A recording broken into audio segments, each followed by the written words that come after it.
Hola, què tal?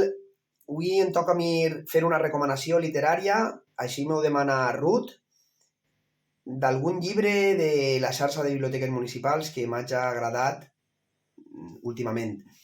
Jo vaig a recomanar dos llibres del mateix autor, sobretot perquè cal llegir el primer per llegir este segon, que és el que m'acaba d'acabar, que m'ha encantat.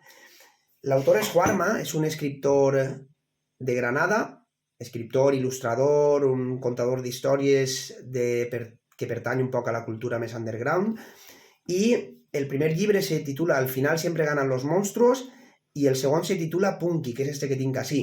És un poc els mateixos protagonistes i, bueno, el recomano especialment per a tota la gent que hem nascut a principis dels 80 o finals dels 70, per tots els elements culturals i les referències que apareixen, amb les quals és molt fàcil sentir-se identificat, amb les històries que conta, molt travessades per la droga, per la precarietat i per uns lligams d'amistat i d'amor que emocionen molt, per al meu gust.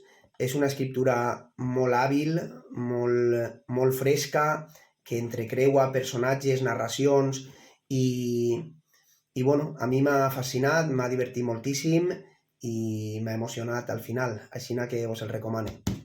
Punky y Al final siempre ganan los monstruos, de Juanma, per la editorial Blackie Books. Salud.